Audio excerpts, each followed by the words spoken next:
Hello, my quilting friends. My name is Leah Day, and welcome to episode 85 of the podcast. And today I want to answer a question that I just received from Ellie S. on YouTube. And it really has to do with how to quilt on a very small sewing machine table. So this is something that has expanded for me over the years. You know, I started with a very, very tiny setup in a 500 square foot apartment whenever Josh and I first moved in together. And I actually sewed professionally in about an 11-inch by 40-inch table. I had my sewing machine, I had my serger set up next to it, and I cranked out garments in high speed in a very, very tiny space. And I actually learned how to quilt as well using that tiny space. So it absolutely is doable if that is a major limitation for you. So in this podcast episode, I'm going to explain some different creative things that you can think about when it comes to quilting in a very small space on a very small table where you have absolutely no way to expand at all. So that's what this episode's going to be about. But in every podcast episode, I always share a little bit of an update and news from around the house, as well as what I'm working on right now. And I am working on a Miss Bunny doll. Actually, no, sorry, this is a Mally doll. I'm so used to saying Miss Bunny because I've been working on so many of her for months. Yeah, this is my first. This is Mally Mach 1, and she's looking a little bit like an alien right now, I'll be completely honest. I'm aiming for kind of a ragdoll look, and I know that ragdolls really don't look all that great until they get their hair on them. So right now I am stuffing my first prototype of Mally, and then I'm going to start trying out some different hair ideas. Yeah, I'm thinking some yellow yarn hair will go perfectly on this. And I'm excited about that. I've never tried that before. So I've been looking up some tips and stuff and found several different YouTube videos. But basically you take the yarn and kind of, make a nice long, string of it basically across, maybe I'll kind of spread it across a book. So I have a nice long line of strands of yarn, and then I'll stitch through that on my machine. So yeah, that's going to be really interesting. I'm looking forward to it. These dolls have been such a fun way of learning new techniques, of exploring, all of the sewing techniques that I, knew from sewing professionally, but bringing them in and simplifying them and making them smaller, obviously, too. And that has been so much fun. And as you can see, I made a little special Miss Bunny for Halloween. I did not get her done in time or any photos done in time to share them, but basically she is in her regular dress, but I stitched it completely in black, and I had some black sequin trim that really looks amazing on her dress. And then I made her a little black felted witch's hat. So it's really, really cute. Yeah, I think for next Halloween, probably around August or September, I'll put that hat together in a pattern or something like that. And I think I can modify that fairly easily to do a pilgrim hat. So then we could do a pilgrim Miss Bunny.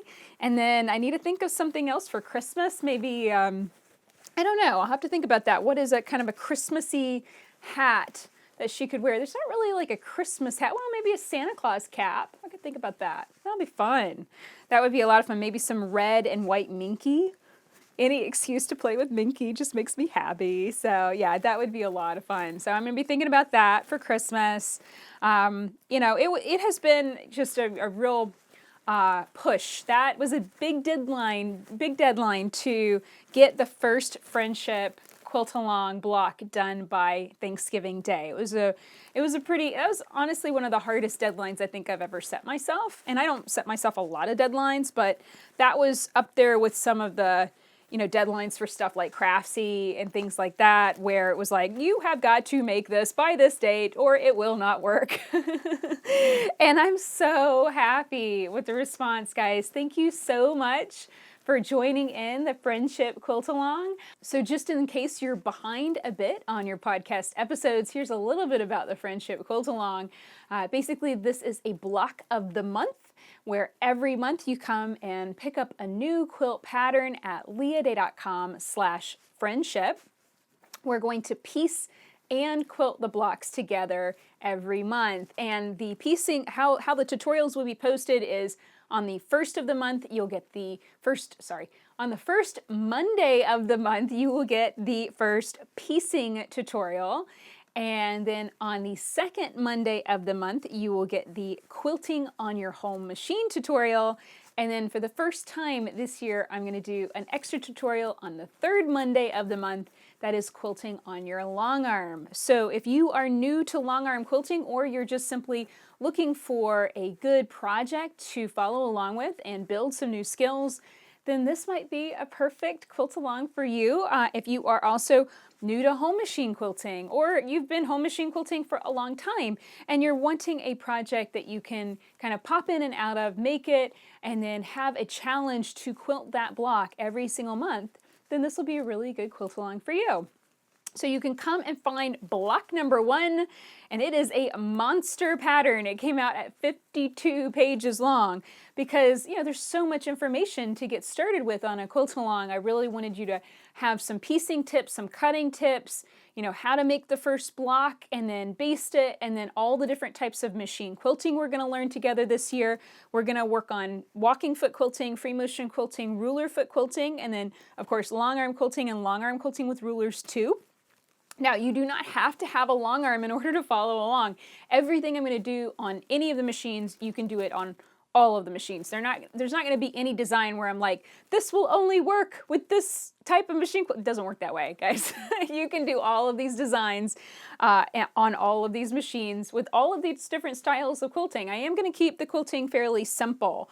And this is the first year I'm not doing a marked design. We're not marking it because the friendship quilt blocks are very, very scrappy. There are lots and lots of seam lines in these blocks, and that makes them very hard to mark through a light box. I struggled with that and I fought with it, and then I finally just said, you know what, we're going to keep the design really simple, on the verge of utilitarian, but that's kind of the point. We want it to be a finished quilt that's soft and cuddly. We don't want to quilt the snot out of it. So it's going to be a definite skill building quilt along, definite scrappy, friendship style, and yeah, I'm really excited about it. Now, what size is the friendship quilt? It is any size that you want. This is another reason why that quilt pattern, block number 1, is so long, is because I included resizing information. This is the first time I've ever done it. So you can make a crib, a throw, a twin, a queen, or a king, just depending on how many blocks you want to make. So I'm going to be making the king size, which means I'm going to be piecing and quilting 2 blocks per month, and then making the additional 13th block for a total of 25. Now, you don't have to make that many, obviously. If you only want a throw size quilt or you only want a crib quilt, you only need 4 blocks. So keep that in mind and just understand that you can make as big or as small a quilt as you're needing. I need another king, and I don't need another throw quilt. I've made so many throw quilts in quilt-alongs over the years, and that was a major reason why I decided to do it this way. So that way, whatever size quilt you're needing, you can make it, and then get nice skill on making so many blocks as well. And I think it'll be cool just to be able to show 2 different machine quilting designs per block, so you can see 2 totally different ways of quilting at 2. So yeah, I'm really looking forward to this, and it's going to be awesome, and a lot of people have signed up, and that is really reassuring and comforting.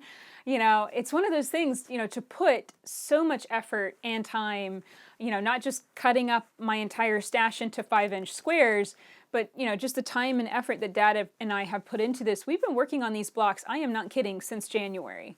Yes, sure, we puttered around on them a little bit. Sometimes we'd have other things that we're, busy with and put it all away. But really, this has been steady effort since January, working on this together. And I'm so proud of it. I really, really am. And it really is comforting to know that you guys are interested in this and want to join in and want to follow along. I am going to be posting all of the tutorials to the Free Motion Quilting Project. That's freemotionproject.com. I was doing a little bit of housekeeping there this week, and You know, I have just recently switched it over to a WordPress website, and it's still a little bit on the sketchy side. And please let me know if you are having trouble uploading photos or posting comments. You know, you can just send me an email if you're having any problems at all with it at leahday.com/contact. I really want to know what you think of the new site and how it's working for you. If it's not working for you, I need to know, because that's where I'm going to be sharing these tutorials. And the site was down for a few hours the other day because I downloaded a whole bunch of plugins to make something better, and then one of the plugins was bad. So I am obviously learning a lot as I go as well. So, you know, it's been an interesting process, and I'm really glad I made that move. But it's not without, you know, a little bit of learning curve, definitely. And I also realized just how much updating I'm needing to do. I've got a lot of videos that are missing. You know, they're just kind of, for whatever reason, the embed code got corrupted and they didn't pop in. So I'm aiming to do that and do a big update there too. It's just like, where's the time? I wish there were like 4 of me. I'm always you know, sharing with a friend. Hi, Katie. I know she's listening. And we're always saying, let's just clone ourselves. Can we just clone ourselves? Then there'll be 2 of us, and then we can get so much more done. You know, it's one of those hard things. And I'm really prioritizing, you know, the Mally, making Miss Mally, this doll here, was really, you know, this has been something I've been wanting to do since I finished Miss Bunny, and I haven't had time to pursue it, working on that block number 1 pattern. And so this is my treat, you know, being able to stitch this out and try out this new doll. And I'm really liking it. She's got really wide set apart eyes, and I think that freaked out Josh a little bit. He was like, I need to see her when she's all done and you have hair on her. I can't make a, you know, judgment until I see some hair on her. So I don't know, I'll have to play around with that. I think wide set eyes are really cute. They, you know, very lovable, but I don't know, I'm willing to be flexible on that. Like I said, she's looking a little bit like an alien right now. So what else has been going on?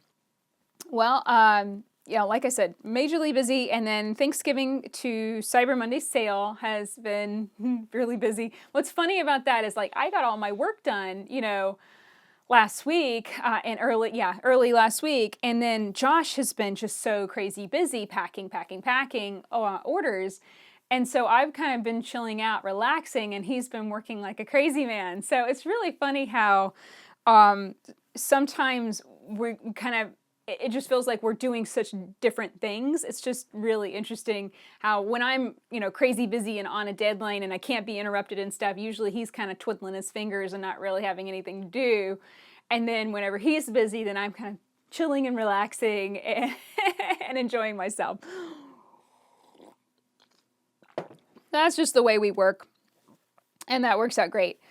Now I have been playing around with a new quilt design, and yeah, I've been trying this out, and I have more to share about this later on, but basically I have a new goddess design I'm going to be starting in the next month or so. Yeah, this inspiration, I just sat down and started sketching, and this inspiration just kind of fell in my lap, and I'm not sure on the colors quite yet. This is a pregnant goddess, and her hair kind of flows around her, and she's kind of in a set of weaving kind of nice, gentle curving flames. I call that's actually a quilting design I call gentle flames. So I'm not sure on the colors yet. I've kind of I drew that, and it came so suddenly to my head that I haven't really had a chance to, you know, try and color it or anything like that. I'm thinking purples, blues, greens, that kind of thing, but I don't really know. It's one of those funny things with color. I know a quilt's going to be a whole cloth if I never see color for it. If it never shows up as different colors in my head. If it only ever shows up as black and white, like a line drawing, then I know it's a whole cloth. When a quilt like this one, I'm feeling blue and purple, then it's probably going to be those colors. And I'm thinking batiks is what I'm leaning towards. I don't know, silks would be kind of fun too. The quilt that caught my eye at Quilt Festival, I'm pretty sure it was Dupioni silk that was in the squares that made up that quilt. It was really cute. And I think that would be fun to try out some silk. I have never done that before. I've never, well, actually I did. For the one of the Express Your Love goddesses, there's like 7 of them. One of them had some silk in it. I do know that. And I think I did some trapplique with it. So that would be fun to get back into that. This would definitely be a turned applique project. And then I'm thinking about quilting it on the long arm instead of doing it on my home machine. That would be something totally new as well. It's all about that, word of the year, rise to the challenge of your life, or just simply challenge. And I have another thing about that. The reason why I just said that, it slipped out. I am planning on writing a book about this year. And I decided to do this a couple months ago, and I've been keeping pretty good notes from this year. Having the word challenge be my word for the year has really changed things up. It's been so nice to have that word kind of guiding me throughout this year. And I knew I wanted really to kind of pull all my thoughts together in one way, and then, kind of end the year with a bang in a way too. So I have decided to set aside the basically 5 days or 6 days from Christmas to New Year's, and all I'm going to do is write a book, and whatever I get written is what the book is going to be, and the title is going to be Rise to the Challenge of Your Life. And it's going to be just lessons that I learned from the year. I don't know necessarily if it's going to be in order, like January through December. I haven't really decided on that yet, but yeah, it's been an interesting year, and having that be my word of the year has been so beneficial in so many ways. And then, working smarter and working faster and just thinking about my life in very, very different ways than I was even this time last year. It's been interesting, and I can't wait to start that. I've been working every morning on Mally the Maker book 2. Kind of wrote myself into a situation where it was like, this isn't working. And it's I'm a plotter. I'm a person that I like to plot a book and know exactly what's happening next. And I had to admit that I'd made a mistake and I'd kind of run off on a tangent that really wasn't working. And admitting that is really hard. Deleting 15,000 words is even harder. But I learned my lesson. You kind of have to, and at least for me, really, writing is kind of, for me at least, it's a feeling thing. When things are feeling like they're on the right track, they're on the right track. It's also been definitely a focus issue. Like when I only get that little bit of time, that little hour of time to work on, and then I just drop it and it's out of my head completely, then it really feels very like, okay, I pick it up and put it down, pick it up, put it down. And I was not making progress. Now I'm working on it in the morning and then also putting in an hour or 2 in the evening. Like last night, Josh had made me a fire. It was so sweet. I was sitting there enjoying myself by the fire. James and I watched an Andy Griffith. We were watching through all of the Andy Griffith episodes, and I'm really, really enjoying them. They really hold up. Really well. I was just getting so sick of superhero shows and stuff like that, where it was just like, oh, this is so badly written. And Andy Griffiths are great. They're terrifically written. They're funny. I honestly find them a little bit hard. I can't really do my stitch work because I'm wanting to watch the show. I'm wanting to actually watch it and stay that engaged with it. So I think that's something. But anyway, we watched an Andy Griffith, and Josh had a fire for me. And I started writing and working on Mally too. And I was kind of like nodding off and falling asleep. I finally just closed my eyes and just kept on typing. Full of typos, full of mistakes, but I'll clean it up. So it's okay. But, sometimes, kind of knowing where, how I do it, I know exactly where I need to get Mally. Like, okay, she needs to get here. It's kind of like coordinating a dance move. I know she needs to get here, and along the way, she needs to do this, this, and this. And then it's just making her do it without, adding a whole lot of superfluous nonsense. And that's the thing. I kind of got stuck in superfluous nonsense before. So, yeah, definitely back on track and feeling great about that. When I know something's not working, I stop talking about it and start getting glum about it. And it was like, yeah, I really need to get back on track with this and fix it. And it was last week what I was talking about, feeling behind is something that I really can't stand. That really, really bugs me. And when I'm feeling behind on a project, it usually means that, it's getting stuck and I really need to catch back up and then get back ahead. The absolute best way for me to be feeling about a project is ahead and on top of things and in control. And, knowing that about myself is really important. And being able to say, okay, in order to feel better about Mally, I need to delete those 15,000 words, basically 3 chapters. I need to delete that. And I don't delete, I just I write in Scrivener and I just slide it down so it's no longer in the draft. If I need it, I can resurrect it. It's not completely deleted and gone, but it's also not counted in the draft anymore. So it's technically not there for me to be jumping and skipping over anymore. It's painful to delete that much, but it's also good to say, okay, there's fundamental problems. This can't be happening because emotion-wise, people wouldn't be feeling this way. And to have the strength to make a change that big this early in the story, it's tough, but I made it happen. And now I feel better about it. And, the thing I kind of have to always remind myself, especially when I obsess about any little nitpicky thing, like using one word over another, who really cares? I've had people email me about Mally Book 1 and say, oh, I read it in a weekend. So, the thing I have to keep in mind is, yes, I want to get it right. And yes, it's precious to me. But at the same time, someone might consume this in an evening. And so they're not going to care if I used one word over another, or I sent Mally off on a wild goose chase and, the first or second chapter seemed to putter along a bit. No one really cares. No one's going to be critical of that. And that's really helpful. It helps me get out of my own way.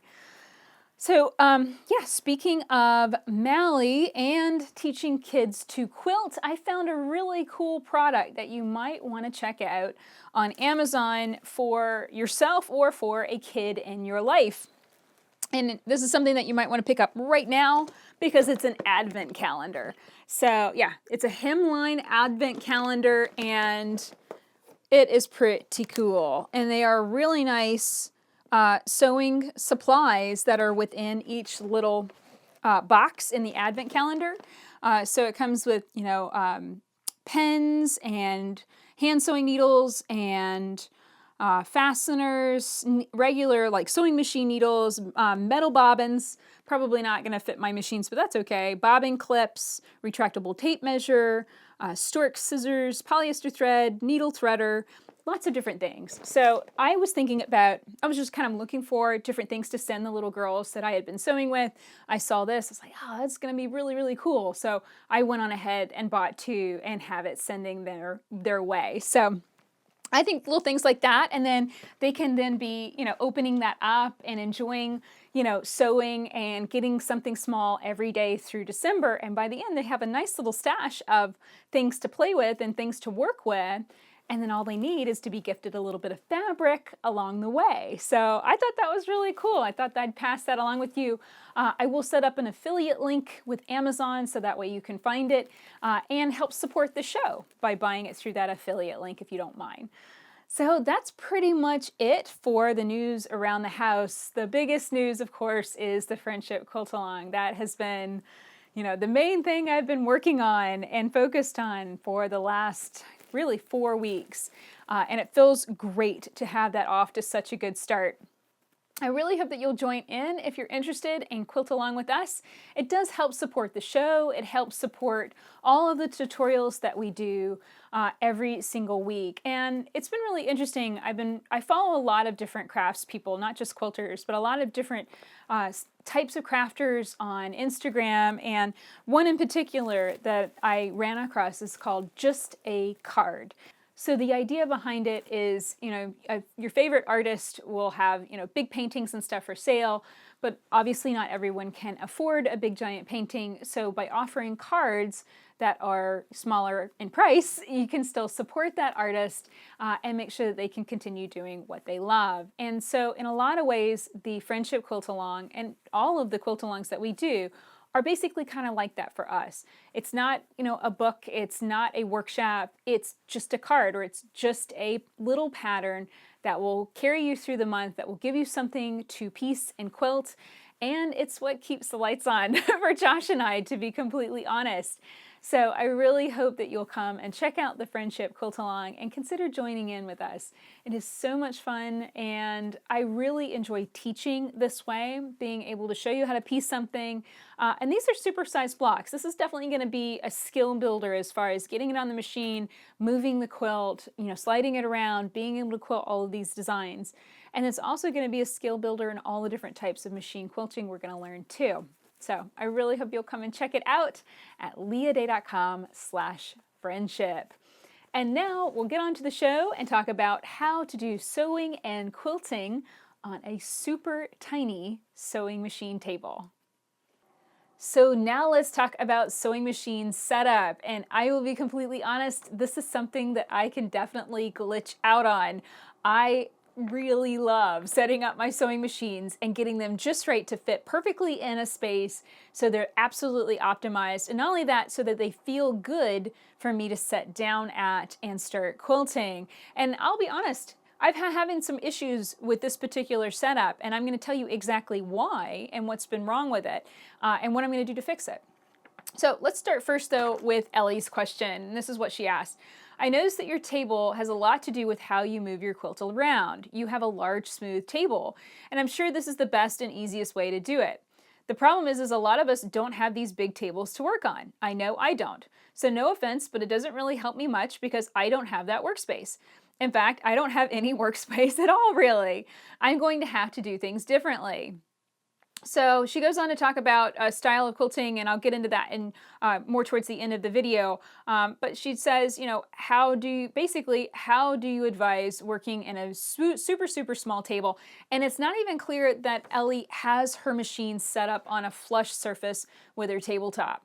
So I would say, number one, that's going to make a big difference just starting out of the gate. Having your machine set up on a tabletop, where the base of the machine is right here, that's lifting it a good 3 to 4 inches above really where it's comfortable to sew. And so you're either going to have to crank your chair up higher in order to comfortably be able to free motion quilt or machine, quilt with your walking foot, or you're going to just simply have your shoulders around your ears.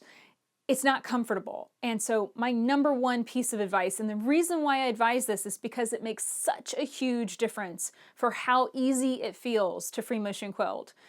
I really think that it's important to get a flat bed or drop down table. And that's what this is. Basically, there's a platform here underneath the machine, and that platform supports the machine so that now it's dropped lower than the tabletop, so the needle area is on a flush surface with the tabletop. This allows me to use a Supreme slider or a Queen Supreme slider that is a Teflon sheet that covers the machine bed, that makes the quilt easier to move and glide and slide around. When you have your machine set up on a tabletop and it's popped up, you have all those nooks and crannies around and on the edges of the quilt that it's going to just get caught up on. And you're also, the motion, you're going to be quilting up and over the hump of the machine. It's just worlds different from having your machine on a flush surface with the tabletop.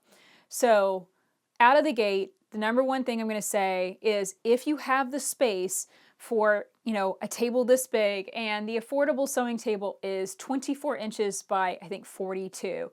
It is very small. And I would say that should be able to fit. Even if you only have a closet-sized sewing space, you should be able to fit that. And that's why I use this particular folding style sewing table. I never know where I want to set up a sewing machine. I have set up sewing machines in very weird places all over my house. And it's really nice to be able to just tuck it in these odd spaces and be able to use it. And then it's from there that I expand my setup and make it a little bit bigger to the sides if I can. that, as you can see with this particular setup, I don't have space to go to the sides. I've got bookshelves to both sides of it. This space is limited by just the simple space between those bookshelves right in front of my window. So I can't really expand it. I can temporarily expand it though, and this is something that you should think about, Ellie, is temporary expansion versus permanent expansion. So all of my other sewing machine setups, the setup out in the Crafty Cottage, the setup from the video that she was watching and commented on, those were permanent setups, meaning that I had big tables set up with permanently attached legs. Sometimes I even screw it to the wall. And that means that it's not going anywhere unless I, really want to pull out the drill and change things up. So that's a permanent setup. That's something that's not going to change in a day. That's something that's going to, be there probably in 3 months, probably in 6 months. It's not going to be something I'm going to just, wake up one morning and suddenly rearrange it. Folding tables and, or even just using an ironing board, they have like tiny little dinner size, it's like TV dinner size style folding tables. Josh and I had a set of these whenever we lived in that tiny apartment, and we'd pull them out and sometimes, eat dinner in front of the TV. And those like little tiny folding tables can sometimes be really helpful. You can take something like that and set it up next to your machine temporarily only when you're working on a giant, massive quilt, and then collapse it and put it away when you're not using it. Even a 2-foot by 4-foot folding table set up here on that left side will be super, super helpful. Again, temporarily.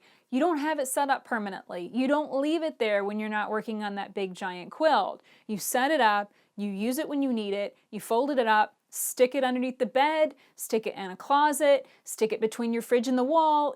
There's so much hidden space in our apartments and in our houses. You just have to be creative and look around for them. But yes, you're right. You're not going to be able to necessarily quilt the exact same way that I was quilting in a former video, because that particular style, basically I had a folding table to the back and I had a folding table to the side. That allowed me to spread out the quilt and get it nice and flat. And that made it easier to move. So it's definitely going to be a different situation if you don't have any space to the back of your machine. When you're quilting a big quilt, you're mostly ending up with quilt aiming to go behind the machine and then off to that left side. And the reason why it does that is because as you're quilting, that's kind of the movement, that's kind of the flow. And one thing that Ellie asked about was putting the quilt in your lap.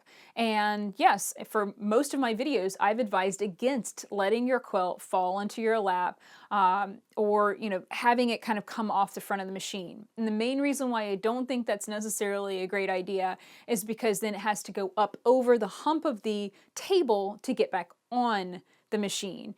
And it can just, I personally found a lot more shoulder pain and issues whenever the quilt would start falling off the front of the machine end table and ending up in my lap. That's just my personal opinion though, and that was just based on the quilts that I was making and the workflow that I found worked best.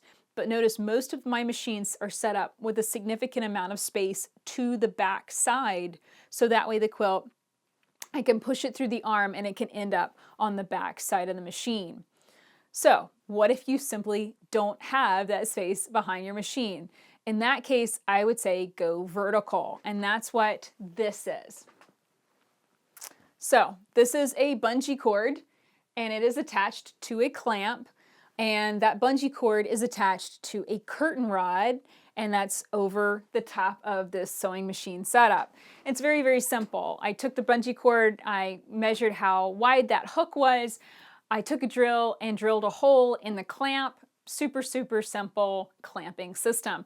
I've seen several places where they are now making these as, kind of things that you can set up on the floor and, different gizmos and gadgets and stuff that I think have been inspired by my setup. It really is very simple, and I think I made that with several clamps for less than 20 bucks. It doesn't have to be complicated, and going vertical is the best possible thing that you can do, because it's basically going to lift your quilt up like a hammock and take all of the weight and all of the drag out of the quilt. Now, The downside is if you're not set up next to a curtain and curtain rod, you're going to need to look for a hook or something like that, or be able to drill something into your wall.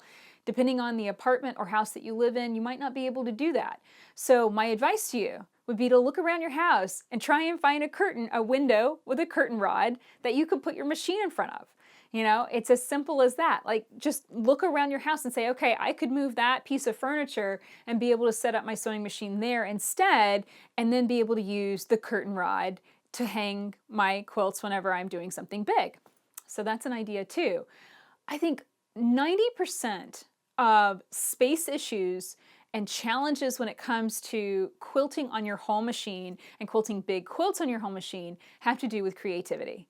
You just have to, you identify the problem, number one. Oh, this is feeling really hard. My shoulder's winging out. You know, the quilt keeps falling off the front of the machine and it feels tough. Well, find a creative solution to that. You know, look around your house. What can you do to take the weight off? What can you set up to lift the quilt? Even if you don't have the bungee cords, even if you don't have clamps, you probably have strips of fabric. You could pin them to your quilt and go over your curtain rod and do it that way too. Now keep in mind, the reason why I use the clamps is because you're going to have to adjust that continually. It's not just a set it and forget it kind of thing. For about every 4 to 6 inches that you quilt through, you have a different space that needs to be supported on the machine. So you're going to have to be continually clamping and reclamping or pinning and unpinning in order for that system to work. So understand, no matter what you do, it's going to be fiddly and there's going to be lots of starts and stops. Lots. You know, the challenge with quilting a big quilt on a home machine is shifting it around, being able to quilt through a space, being able to then push it, manipulate it, move it, so then you can quilt to the next space and fill it too. And this is the reason why this space in particular has been feeling kind of, it's just been making me anxious and it's not been feeling good. And I can tell you exactly why. So over here I have, this is an IKEA drawer system. I think that's a Mickey drawer system, and it's set up and it's pretty much almost on a level surface with the tabletop, the affordable sewing table that I keep my machine in. The unfortunate side of it is it's always being covered up with junk, and it's so junky that that junk starts to kind of leak onto my sewing machine and drive me nuts. You know, when I sit down and like 7 things fall off the surface of the machine, that's bad. It's agitating. You know, things are falling and spilling into the drawers. It's just, in general, agitating. So I can tell you the solution right here is either to put something on top of the table that forces me to stop piling junk up on it, like another drawer system would work good, or just to simply make it a rule, like I can't junk stuff up there, it has to find a place in the drawer.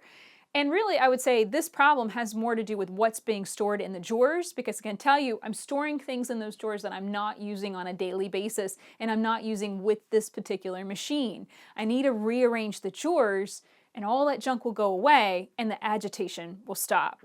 Over here, I've got pretty much the same situation. I've got nice drawers, but I haven't been using them. I haven't actually filled them up with the stuff that I've been storing right here. And it's as simple as, you know, slide stuff around, get it in there. I even bought an organization system and then put the organization system in the drawer. So it's as simple as that. You know, keep the surfaces clean, keep them tidy, keep your drawers cleaned out so you know where things are, and keep all of one thing in one drawer. So if you have thread, keep all of the thread of one type in one drawer so you know where it is, and label everything. I have a little label maker that I love to use, and this space has been kind of in flux, so I haven't wanted to, you know, nail it down and start putting labels on things because I've been kind of moving things in and moving things out and that kind of stuff. So, you know, it also comes in of saying, this is how it's going to be for the next several months. I'm not going to change it, and I'm going to put labels on everything and get all the drawers set up just exactly the way I want them. So that's a little bit of a tip there too, just in general with organization. So what else?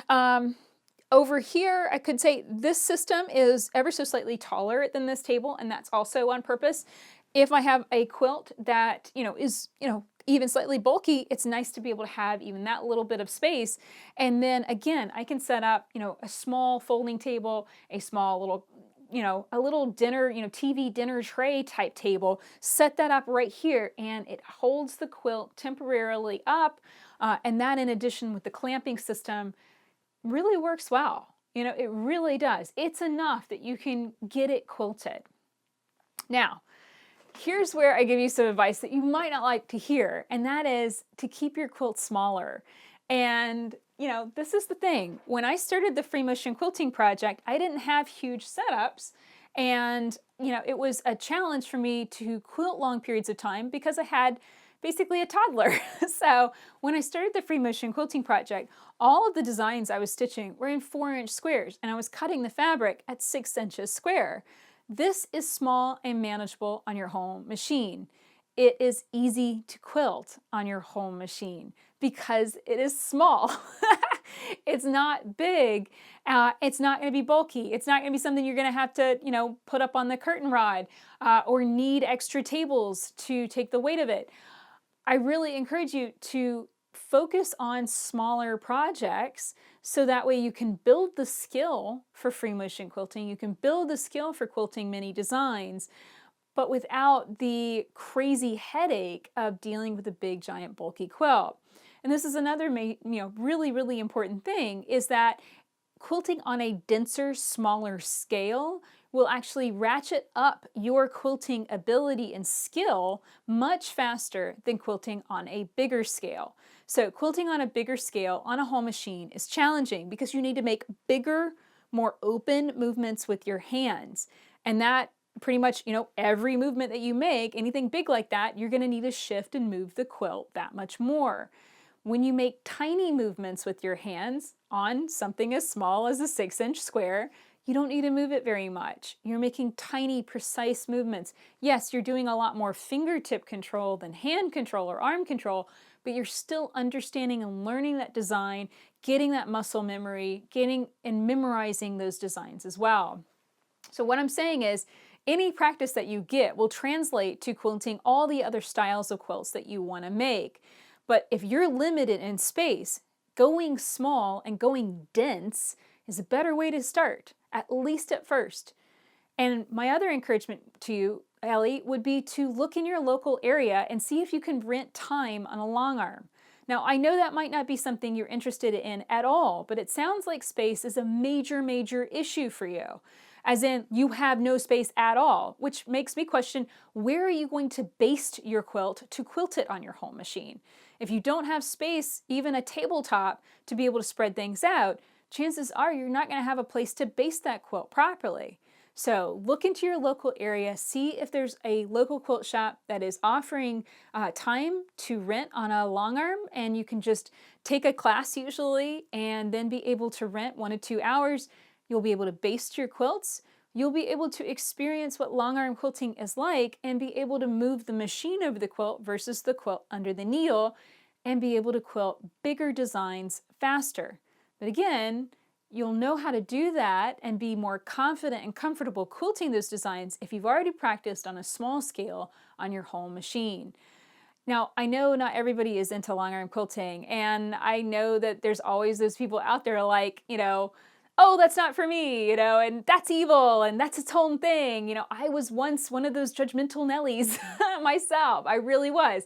I was once one of those people that, really I was stuck in my ways and stuck in my mental kind of box about I am only a home machine quilter. Well, you know what?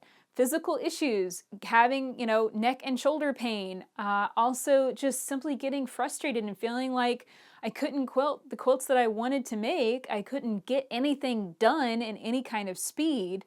That's what really got me interested in long arm quilting. I was needing to make quilts faster and I wanted to quilt less densely. And renting time on a long arm really helped me understand how that style of quilting worked. It also helped me understand that it is just simply a machine. It is not anything to get emotional about. And it absolutely was something that could help me achieve my goals. That's all it is. It is something to help you achieve your goals and finish your quilts so they can be used and enjoyed. And renting time on a long arm, particularly when you have a limited amount of space to sew and quilt in, is probably going to be your best bet. And I gotta say, 10 years ago when I got started quilting, that was something that absolutely wasn't available. So we have a very, very lucky world that we live in. If you can find a long arm space in your area that offers rental time, I really hope that you can, so that way you can give it a try and be finishing your quilts a lot easier, or at least getting them basted so they're a lot easier to quilt on your home machine. Now, when it comes to the actual quilting, Ellie asks a lot about having the quilt drop down into your lap versus having it puddle to the back. I can only say this. It is one thing to watch me quilt. It is one thing to watch somebody else quilt. It is one thing to watch 50 different people quilt. It is another thing to get your hands on the fabric and do it yourself. So, Ellie, a little bit of a ambitious bit of advice to you is to stop watching videos and go get on your machine and try it out. Because watching it is one thing, you're not going to know how this feels to you until you actually get your hands on the quilt and start pushing it through the arm of the machine. So you may just find it's a lot harder than it looks. And you'll take my advice that, if you can't set up your machine any bigger, if there's no possibility for you to be able to set it up that way, you're going to have to think about this in a different way. And maybe rent time, or maybe rearrange your house, or maybe rent a bigger apartment or something along those lines. Quilting, here's the thing, and my mind is really kind of blew up whenever I did hand quilting at Hart Square. I was sitting around a frame that was 200 plus years old with 3 or 4 other ladies at any given time. And it really ratcheted home to me that quilting has always been a space eater. I mean, it always has been. People in log cabins would lift their quilting frames up on the ceilings, and they had the legs removed so that way they could, enjoy their house, like eat at the dining room table when they weren't quilting. So consider that, whenever a quilter in a log cabin would need a quilt, she'd need to rearrange her whole living room. It's not crazy to think about. This has always taken up lots of space. It has always been something that eats up a whole room, or just simply requires thinking and negotiating in order to make it happen. So that particular event has really changed my whole mindset about quilting and how much space it takes up. In all honesty, we are using so much less space than our great-grandmothers were, and for that, we should be grateful. So I hope, Ellie, that this video has been helpful and that you have enjoyed hearing my thoughts on quilting in a super small space. Personally, I do not think that any challenge is not overcomable by some creative idea or technique. You just have to look at your particular space, try and find the advantages, because there are advantages there somewhere, whether it's how you have a cabinet set up, or what you can set your machine next to, or the curtain rod right above your head. There are advantages there if you're willing to look at them and see them for what they are. But sometimes when we get so stuck on, it's so small, it's too small, we can kind of put ourselves in a little box of thinking that we can't do it, when we really can. So I hope that helps. I hope you enjoyed this podcast episode, and you'll come and check out other episodes that we have at leahday.com/podcast. And don't forget to sign up for the Friendship Quilt Along. Come and pick up the monster black #1 quilt pattern to help you get started at leahday.com/friendship. Until next time, let's go quilt.